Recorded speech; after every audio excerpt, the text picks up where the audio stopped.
Right, year 11, part 4 of 4.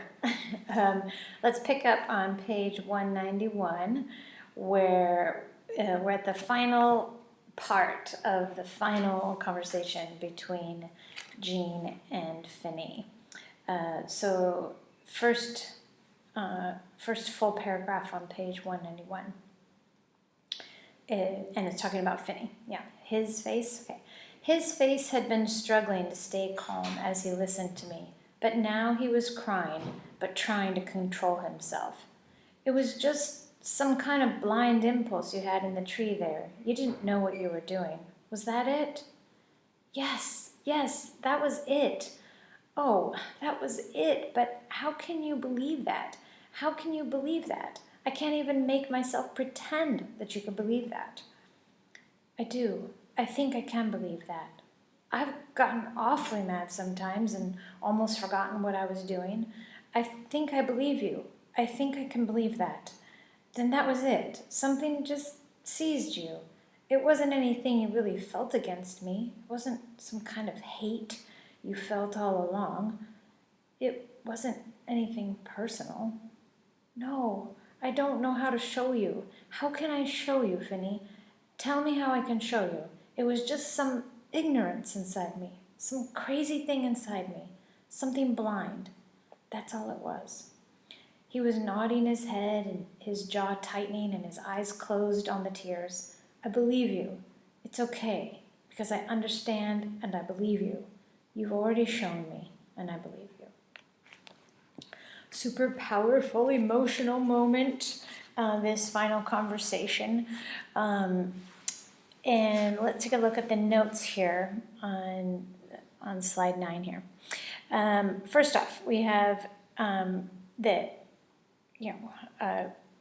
Finney is super emotional because he's responding to this thing that Jean has just said about his character, okay?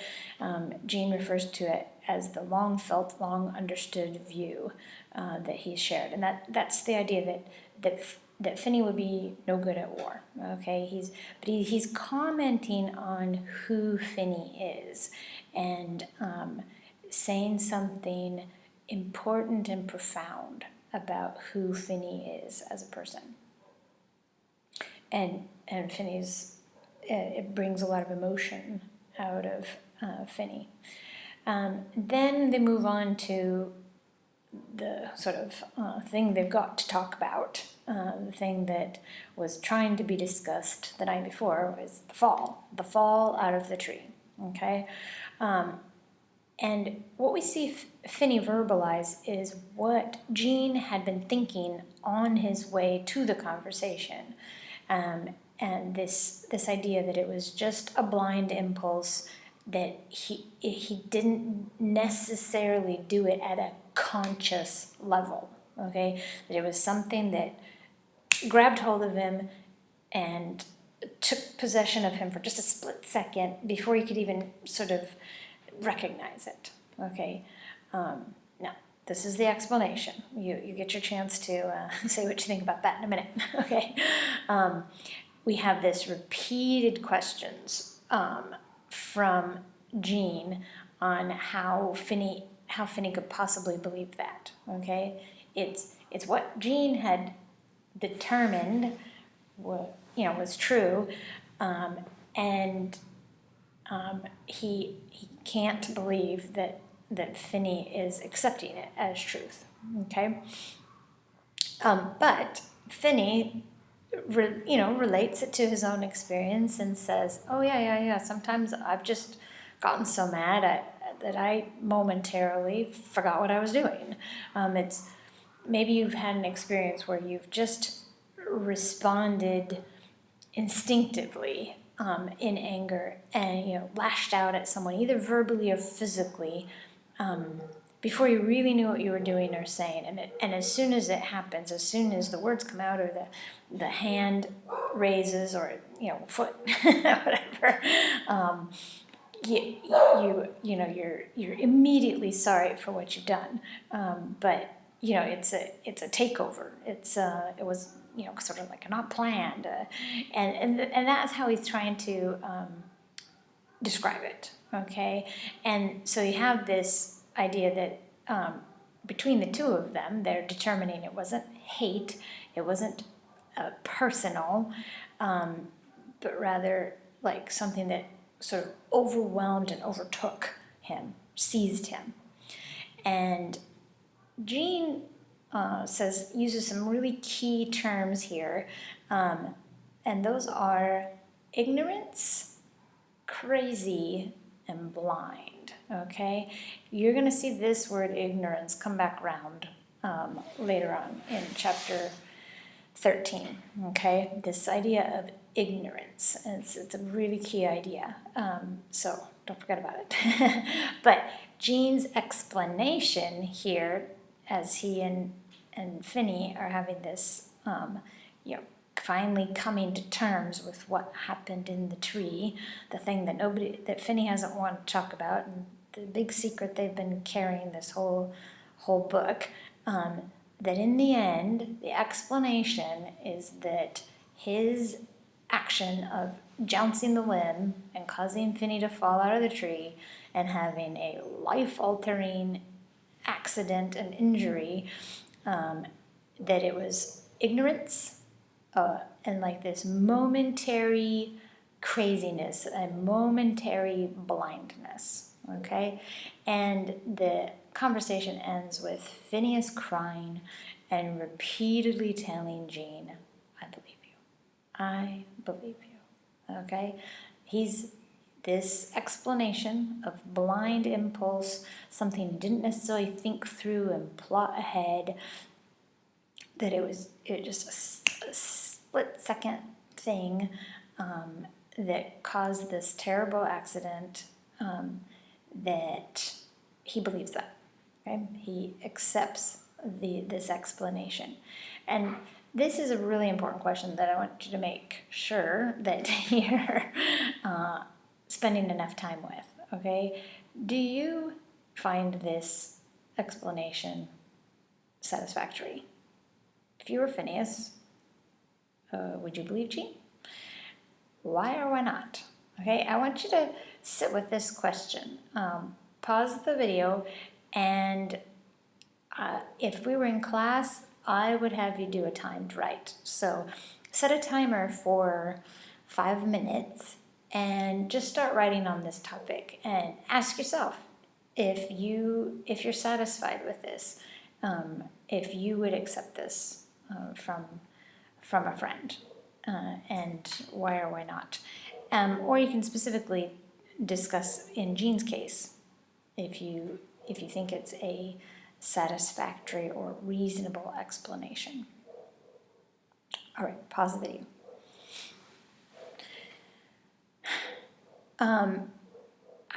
I hope that you've taken time to ponder, explore your thoughts on this, because it is one of the biggest questions of the entire novel that Knowles doesn't answer. He doesn't answer. Okay? It is a why or why not question. It is a how far do you agree with question. Okay? That would be a really likely question that Cambridge could ask on this is how far do we agree? We can relate with the experience of, sort of responding without thinking and just letting our anger take over in a second. But what we're really asking ourselves is this action of animosity and enmity that took place in the tree, is Jean's hate at fault? Do we hold him culpable of the crime? All right? And you have to decide if you think that a momentary lapse of understanding, a momentary seizing of almost like, when he calls it crazy, it's like almost like a momentary insanity.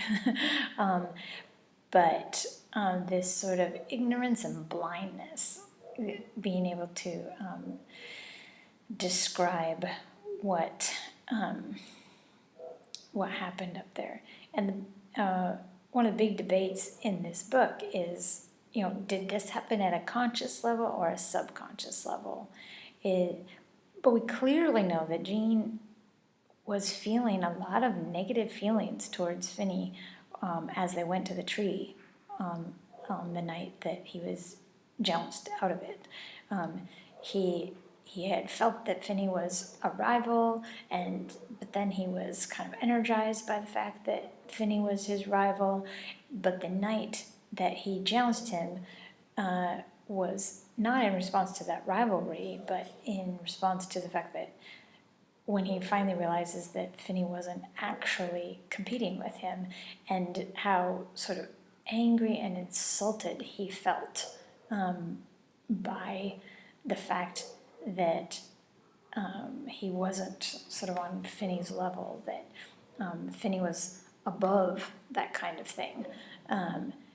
And so you have all this misunderstanding that went into it, but then the night when he was so upset was more based on the fact that he'd been so wrong about Finney and where he stood sort of in comparison to Finney, and how dark and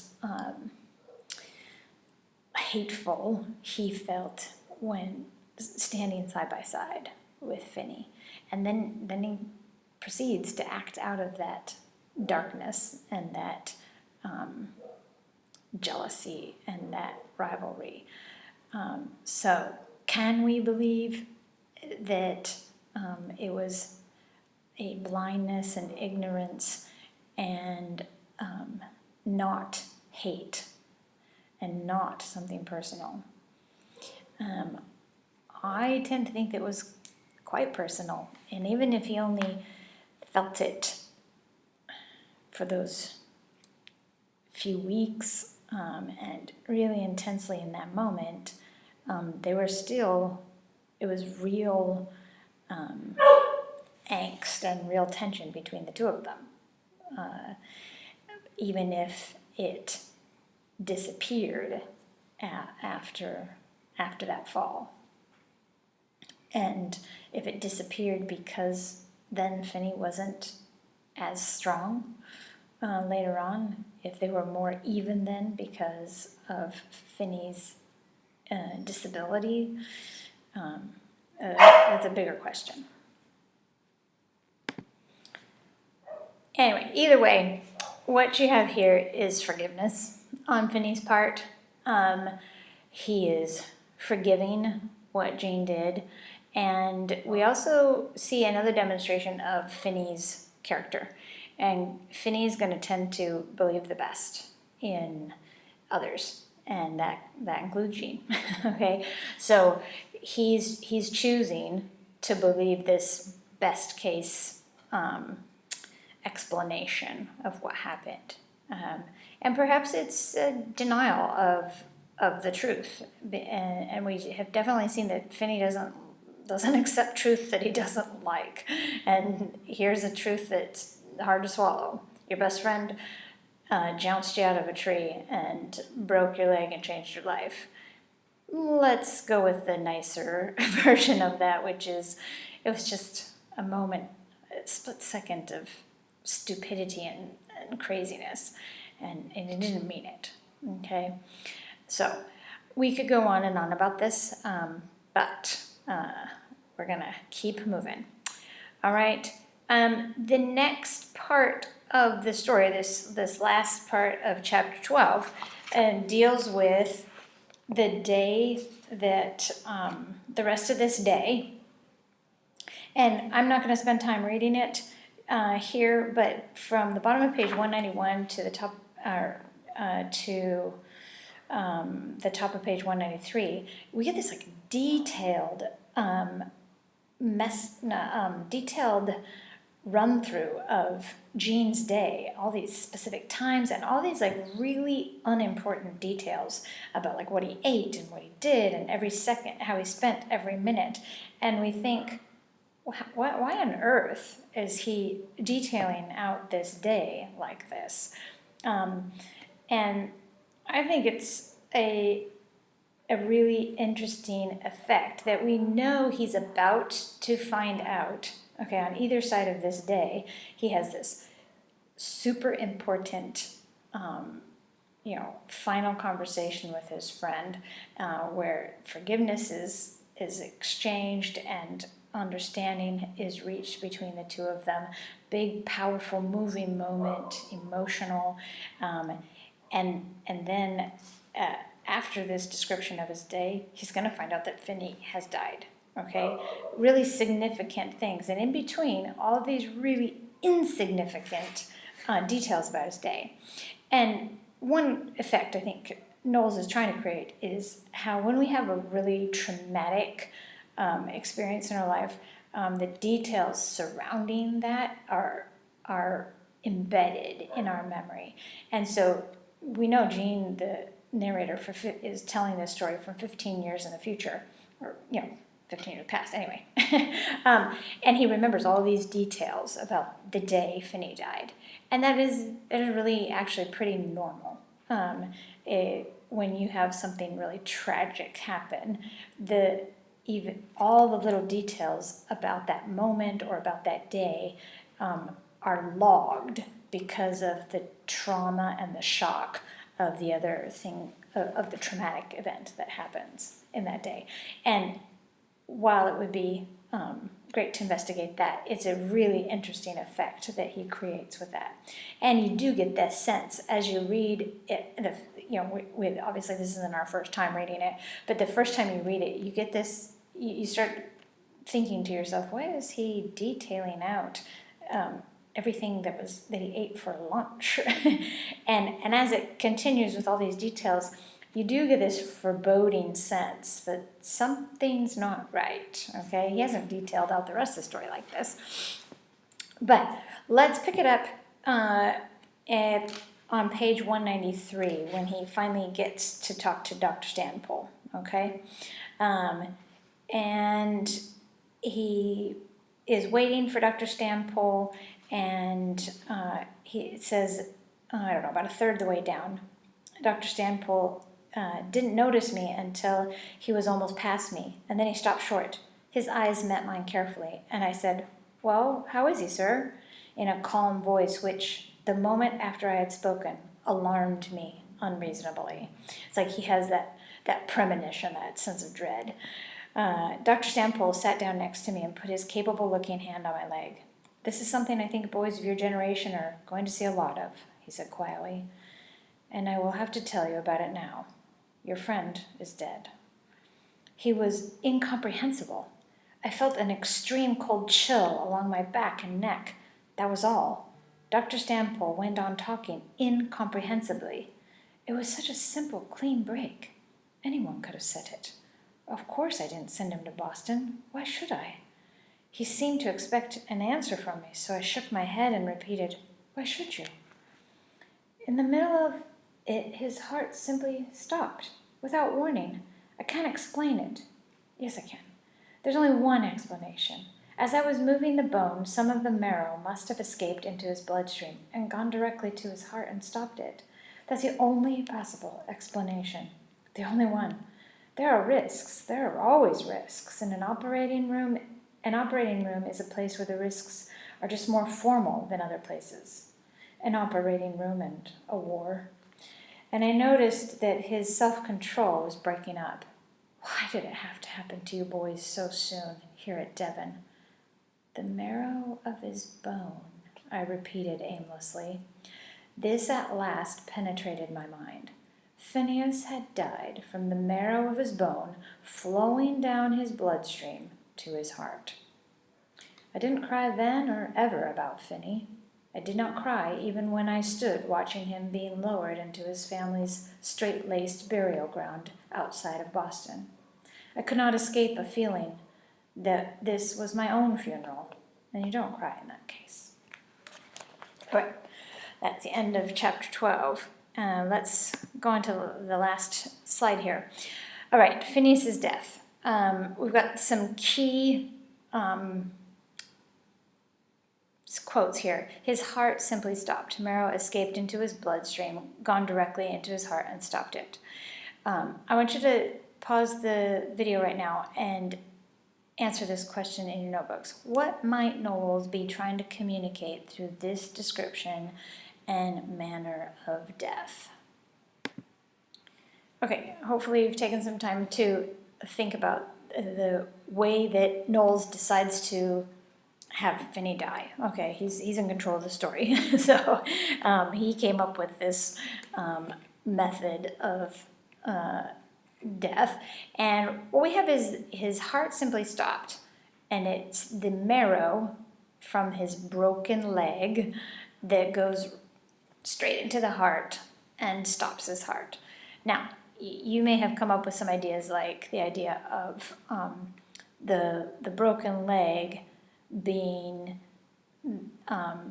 what killed him, okay? Or this idea of maybe a broken heart, maybe the pain of the animosity and the enmity that caused Jean to jounce him out of the tree in the end is what kills Finney.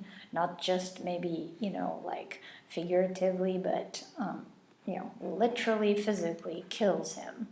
All right?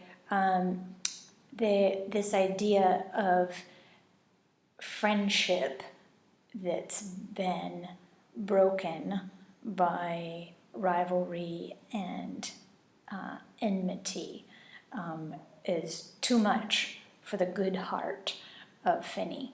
We're going to talk about this some more in chapter 13 when we ponder Finney's death and who he was. But it's definitely symbolic.